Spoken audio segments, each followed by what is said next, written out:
Alright, I'm going to do a little explanation of how the fish tank works. It's empty right now. There's about an inch of water in it. Rich Caster, if you don't want to hear my voice, you can mute it now, because you know how this system works. But right now the heating system for the tank is running outside. Had to do obviously some modifications, and in the pond, which is where the big fish are now. And quite simply, it just needs to be moved in and turned to go through these holes and down into the sump tank, which here's the sump tank. This is the most water that'll ever be in the sump tank. There's an overflow in the sump tank, so it can never overflow. I don't know if you can see down there, but it runs down over and ties into the actual main drain for the tank. So we can leave water running, have fresh water running in the tank, and any excess will spill out of there. So this tank holds, the sump tank holds about 170 gallons, and this evening we supported some of these pipes here, the longer ones.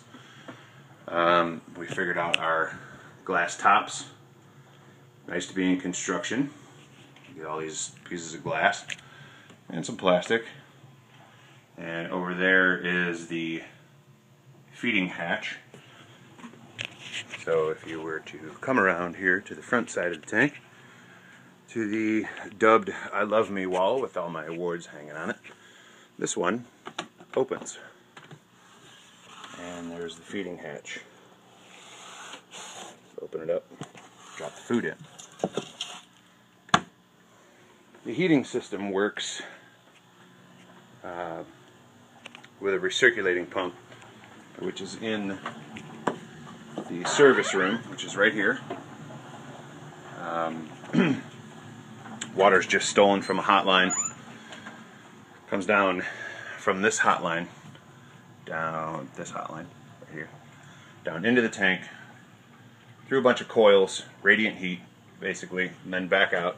And the recirculating pump will turn on, because it's run by a thermostat, and it recirculates 120-degree water through the pipes until the water warms up. It actually works very well. So, back to what we got done tonight. The return lines are in. There's a long white one right there. You see this one comes here, goes up, and then into the tank right there. So, just for fun, I filled the sump tank. We'll plug in the pump. You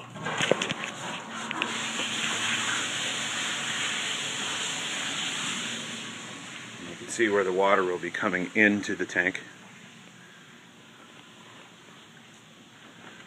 On the right side, water will be flowing from right to left. Oh, windows are fogging up. On the left side, it's going to be coming in from over there. You can already see somewhat of a current. Well, I can, but you probably can't see it through the fog. There's a circulating current throughout the whole tank. It should work perfectly. The big cats will love it.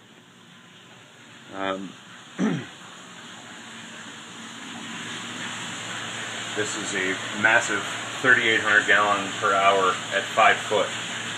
So we're only lifting about 4 foot. So it's probably closer to 4,000 or 4,200 gallons an hour. It drains 165 gallons rather quickly. But since I don't want to be walking around in 6 inches of water tomorrow while we decorate, I'm shutting it off. So we're ready to rock and roll. Tomorrow the goal is to get the tank decorated, all the gravel in. We've got about a dozen 5-gallon pails full and a few storage bins full. Got some boulders, some branches. Yeah, I say boulders because that's what they are. 3 men and a little boy to get them in the tank.